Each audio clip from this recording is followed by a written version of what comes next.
Hi, everyone. Welcome to this week's edition of Backstage with Speaking Your Brand. I'm Carol Cox, founder and CEO of Speaking Your Brand. And with me today is Diane Diaz, our lead speaking coach.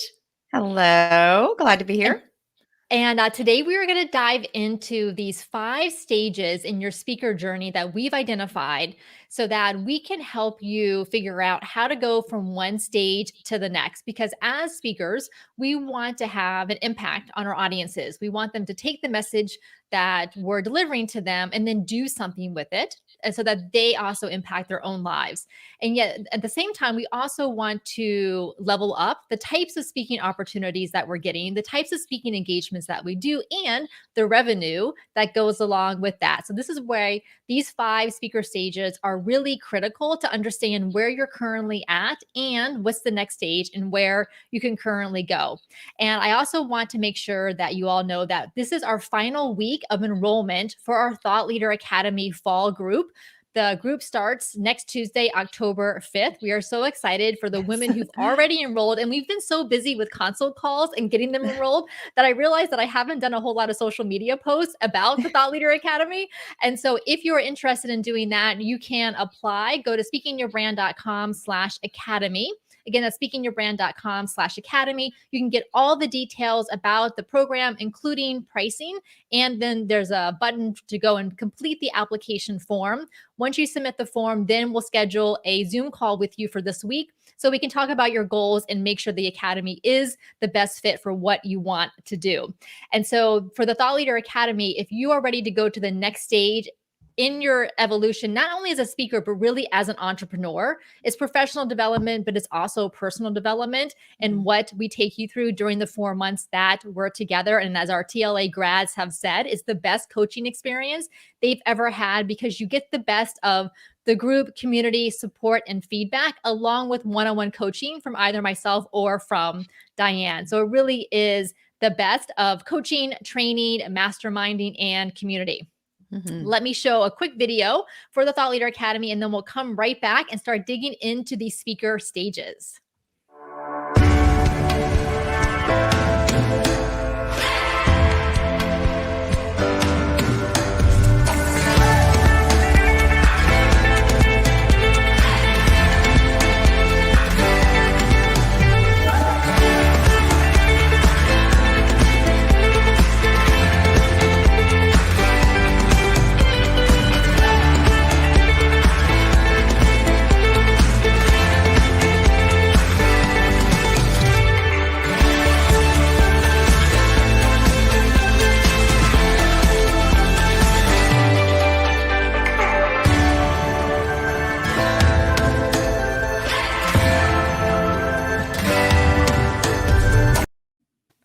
So Diane, seeing like those clips with all of those in-person engagements, I'm like, oh, what was that world like? Just feels like it was forever ago, doesn't it? Yes, it really does. But it gets me excited because we know Yes. events and conferences are going to come back to in person. I just Mhm. did a speaking engagement a week or so ago, which was the first time in person since before the pandemic Mhm. started. And so that was exciting. And more of them are going to be coming, especially in 2022. And so this is why the Thought Leader Academy is such a great time to do it, to get you entirely prepared and positioned to take advantage of these speaking opportunities. Yes. So, Diane, let us get into these 5 speaker stages. And for those of you who Yes. are watching either live or the replay, say hi to us in the comments because we Mhm. can see that here. Say hi to us and let us know what questions you have as we go along the way. And hi, Salita. Nice to Hi, see you. Salita. Thank you. I'm glad you enjoyed the video. Let me go ahead and I'm going to share the slide here of the speaker journey. So this is something that we've been kind of brainstorming about as we have seen the clients go through the Thought Leader Academy and realizing where they're starting from and then where we're getting them to by the time they're done with the program. So let's start at the bottom here of the first stage in the speaker journey is when you're a trainer. And so we use this term trainer when really you are training and presenting on other people's work. So you may have gone through someone else's program or curriculum, and then you are licensed to use that curriculum yourself to present on. And so this is a great way to kind of get your feet wet with speaking engagements, get comfortable presenting, especially when someone else is providing you with that content. It can be a much easier pathway to do that. And so, Diane, tell me a little bit about experiences you've had in your career as a trainer in this first stage. That's such a good question. And so, I mean, I can go back to even when I used to work in land development. I did trainings for the team. I was a marketing director, and so would have to talk to my team about different things related to marketing and branding if we were starting up a new community or, coming up with a marketing strategy. And so that was very much like being a trainer. And then, even with the teaching that you and I both do at the university, that's very much kind of a trainer position. As far as the speaking goes, it's like taking a trainer role and training students in different concepts and things. And even I think when I started my business way back when, before I joined Speaking Your Brand, my first speaking engagements were largely more of a training focus. Yes, they had lead generation, but it was definitely, from a training perspective, like a how-to sort of perspective. hmm And I think of a lot of kind of the bigger names out there who have Mm, programs that again you can enroll on and get yeah. licensed to Yes. present their material. Like obviously Brene Brown has her Dare to Lead programs and other Right. programs out there, and many others do again, which is great to kind of get your feet wet. Hmm. However, the problem with staying at the trainer stage is that no one then knows what it is Right. that you do yourself in your business. And so, Right. especially if you're an entrepreneur, a small business owner, you're a coach, you're a strategist, you're a service provider, you don't want to stay at this trainer level for very long because you're not differentiating yourself from everyone else who may also be training on that material or very similar material. So then, yeah, go ahead, Diane. Yeah, I was going to say they also don't know your perspective, right? Your unique outlook on things. You're really just sharing whatever that trainer, that person, that individual that created the program, you're sharing their material, and yeah, you might have your own flair for sharing it, but it's really not about you. It's really about the material. Exactly, and a lot of times you kinda have to stay in the lane Yes, too with the material that you're from a presenting brand based on the standpoint. licensing exactly, the Hmm. branding and licensing of that other organization. Hmm. So then for most of the women who start working with us as their entrepreneurs is that they are expert presenters. So they're at the second stage here of the speaker journey where they are presenting and training they're based on their own expertise, based on their own framework, based on the work that they do. And so for those of you who are watching either live or in the replay, let me know if this resonates with you as far as being an expert presenter. And I would say that for myself, and then I know for you, Diane, like we still do this. You'll still do this Yeah. as an entrepreneur in your Hmm. business. Do expert presentations because it's great for lead generation. It's Right. great when you're speaking to other people's groups or you're going to a conference breakout session and you Yes, want to teach and train on something related to what it is that you do in your business. And exactly. so expert presenter is a great stage to be at because again you're refining your own point of view on what Hmm. it is that you do within your industry and within your business, and it tends to be very kind of tactical, Hmm. practical, strategic things that you're teaching to the audience, whether it's in person or it's virtual.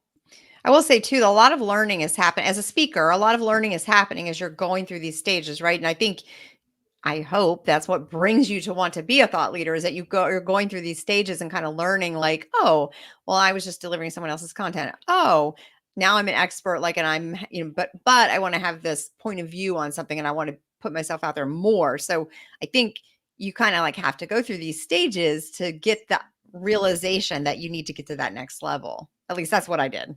Oh, yes, absolutely. I think it Mhm. would be difficult to skip just a thought Oh leader yeah. say without having gone through the expert presenter Mhm. stage because you do need again, you're getting a lot of practice here Yes. as an expert presenter and you're understanding your own material and Mhm. what it and you really are and you know how they say that the best way to learn something is to teach it?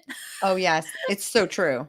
So when you have to teach something to someone else or to a group of people, especially when you aren't sure exactly where they're starting at related to Mhm. your content, because a lot of times, especially with conferences, you can have a very mixed audience, and you don't Yeah. know if they're at the very beginning, not that aware of your topic, or if they're more advanced. And of course, there's techniques that you can do, and we teach that in the Thought Leader Academy as far as how to figure out how to adjust your content on the fly based on who is in the audience, who ends up in the audience. And so when you have to teach something to someone else, it really does like force your brain to think about things in a different way. I remember when I started speaking your brand back in 2015, I knew I could create presentations for myself and I was good at it. And then I had to figure out, well, how do I teach someone else to create a Mhm. presentation? How do I help someone else create a presentation? Yes. It is a whole new way of look. It's almost like a deconstructed, right? Way of looking at what it is that you know how to do. Yeah, exactly. That's a great way of looking at it. Really, you can like reverse engineer what for a Yes. lot of us becomes very naturally, hence Mhm, why we're doing it in mhm. our business. So here's the thing though, what happens with a lot of us as entrepreneurs who are also speakers and who are using speaking as a marketing channel. So using speaking for lead generation, for brand awareness, to build our network, to build those relationships, is that we get stuck here because it feels really safe and comfortable. We We know know how to our do it. stuff. Yeah, we, Yeah. we, we get used to it. We get practiced with it. We know our stuff. We can kind of just like take the same slide deck, go present it again, maybe add a couple of new things, and we're good. And we can just kind of plug and play month in and month out, year in and year out. I I don't think know you about you, also Diane, but it gets boring. It does So get boring, and I think I think at this stage you also get a little bit, um, I would say, I don't wanna use the word addicted, but like you like because people respond well to it, right? And you want people to respond well. So I feel like there's a little bit of a fear of like, well, if I change stuff, like what if it doesn't go over well? Like if I go to that next level. So we like to get that good positive feedback. And we just if we stay there, we're gonna get that, right? oh, that is such an excellent point, Diane. It's true. It's because it again, it's that feeling of I've gotten good feedback before, I've gotten validation Do it before. So again. if I continue to do this, I'll continue Mhm. to get that as Yes. well.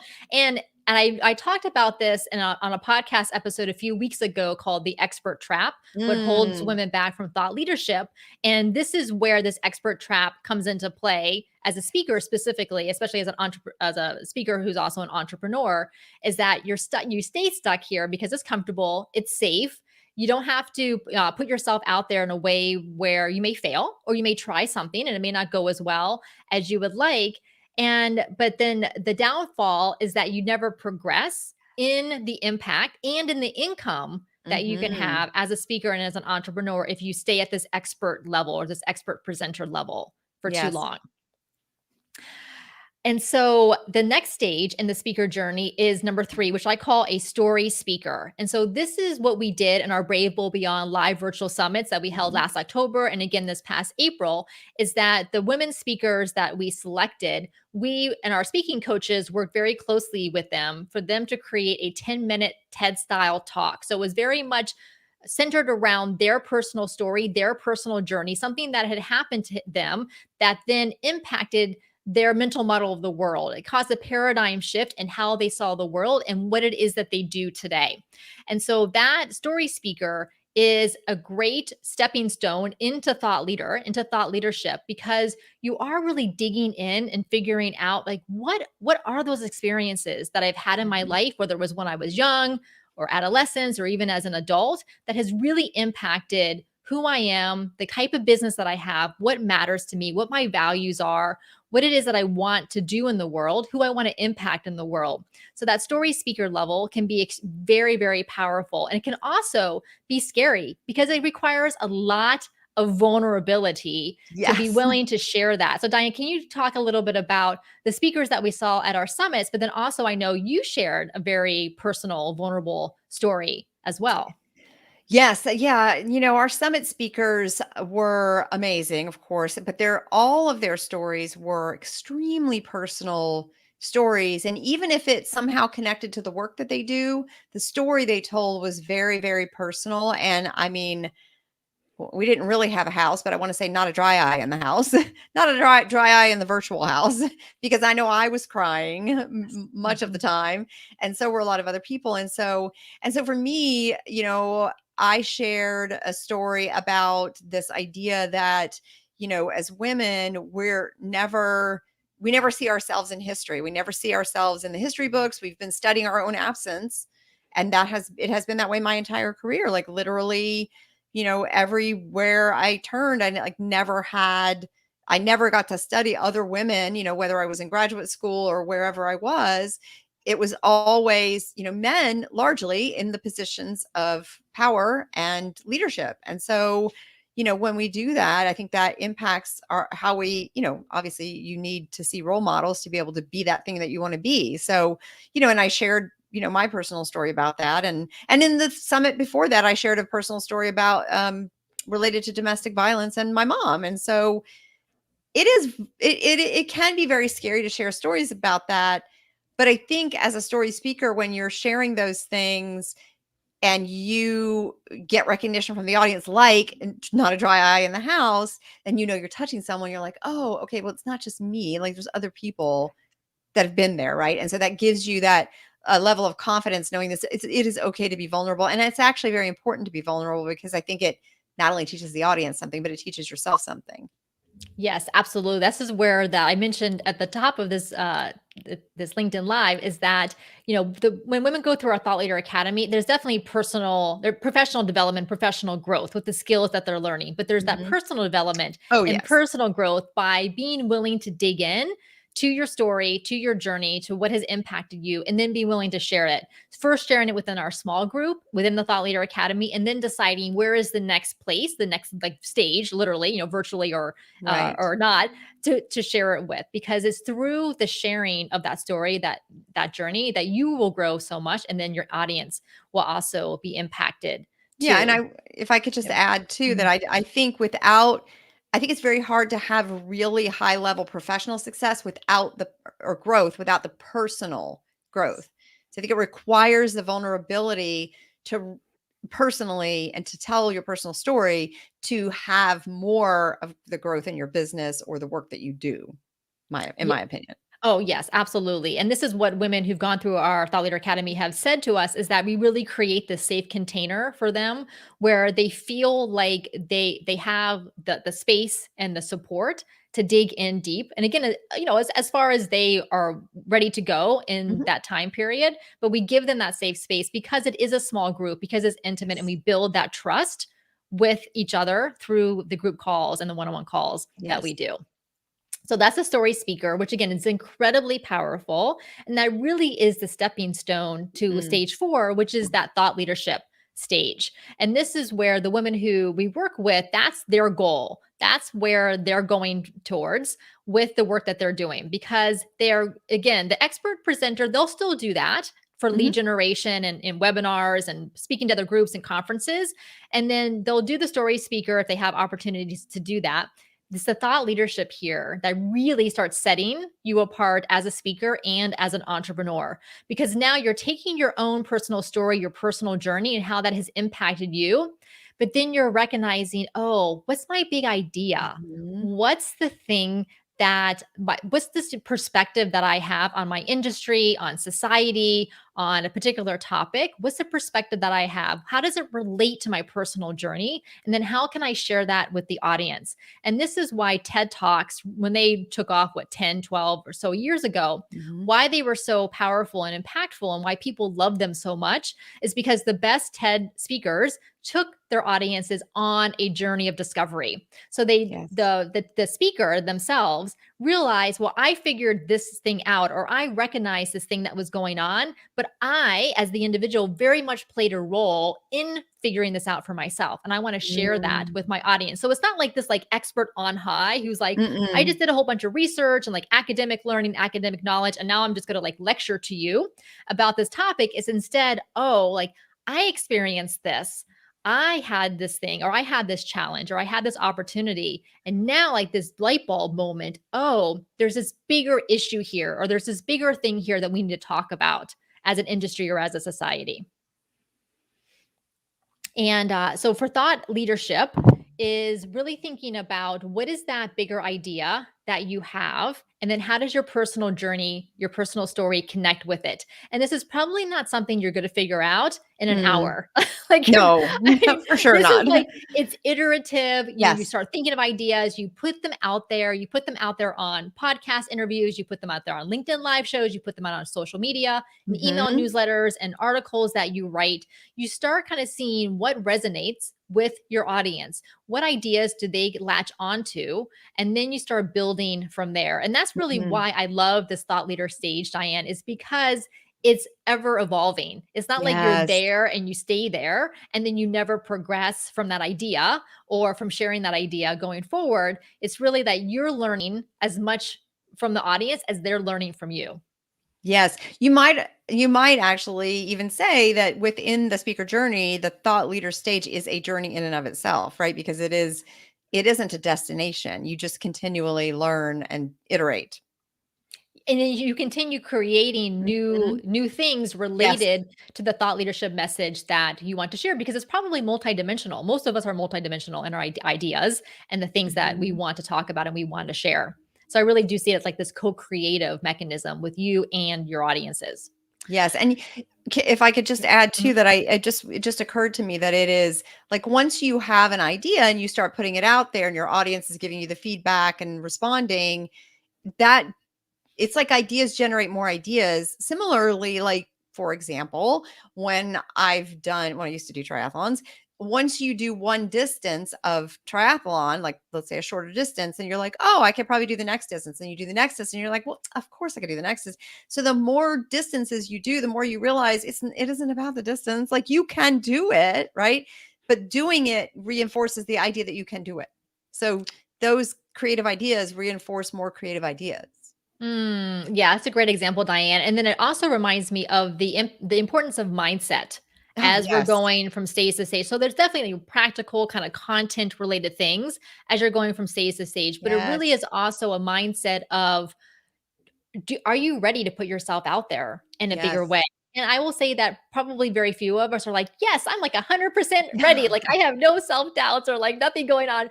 Probably you're going to have a little bit of self doubt. That is Yes. totally normal. Hence why having these sounding boards and why we have Oh, sounding yes. boards to help us say, like, yes, you're on the right track. Keep going with that. Mhm. And so for the thought leadership, here's an example in action of how iterative it is. So back in July of this year, a few months ago, I did some podcast episodes on the differences between influencers, experts, and thought leaders. Mhm. And then I did an episode on the different types of thought leadership models. So are you personality driven, research driven, or mission driven? So I put those out there.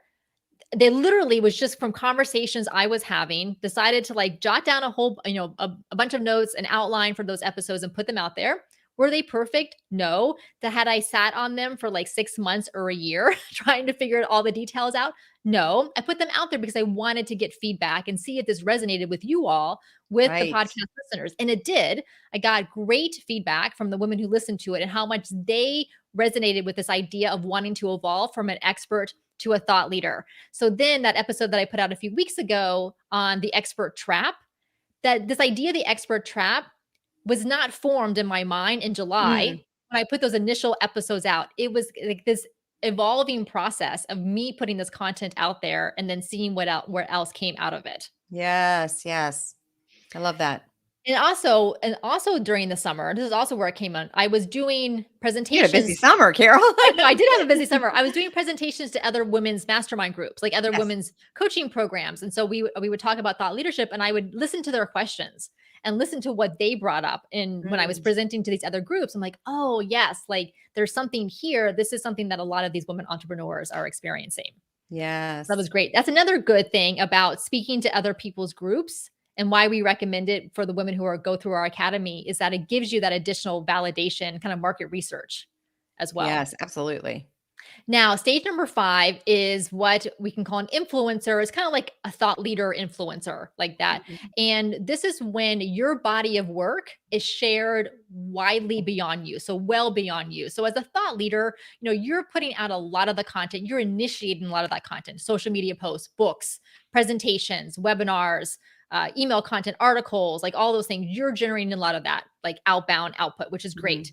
As an influencer, it starts to take on a life of its own. So like obviously Brene Brown is, the penultimate example of this. People share her work, her quotes, Mhm. her books, everything that she does well beyond her. Like she doesn't have any control over it. I think on one of her podcast episodes recently, she says she has 10 million followers across all of her social media Oh my platforms. goodness. Wow. 10 million. Yes. So her body of work is being shared consistently Yes. and widely beyond her. Now, this, influencer level is something that you can start working towards by building your thought leadership platform and by getting other people to participate and to get involved in your thought leadership message. This is what we did with our Brave Bold Beyond live virtual summits, is getting other people involved with them. And even if you write a book or you're creating presentations, you're also kind of putting yourself out there as well. So this is influencer. A lot of it is a numbers game. And for many of us, we're good at the thought leadership stage. We may not want to go to the influencer level because, how they say, like, new level, new devil, or like, yes, right. More money, more problems. Like, right. so you may not want to get there. You don't have to. You can stay here at the thought leadership level. But if you want to go to the influencer level, that is definitely an option for you. And there's a lot of, obviously, PR and media work that goes into that as well.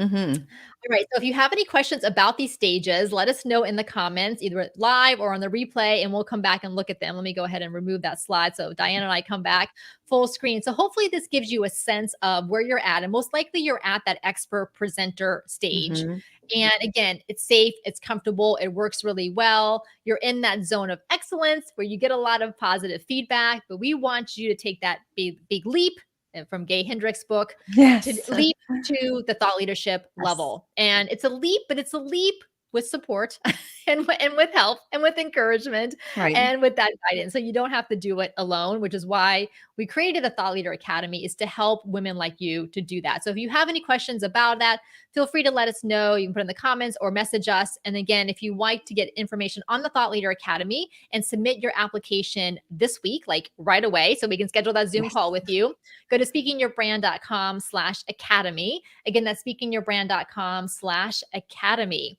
And we do our backstage with Speaking Your Brand LinkedIn Live show live every other Monday at 2 p.m. Eastern, 11 a.m. Pacific. So our next one will be in 2 weeks from today. And I know, Diane, you're interviewing a guest coming up. So that's going to be fun. Yes, I'm super excited about that. All right, great. Well, thank you all for watching today and for joining us today. And we will see you next time. Bye, everybody.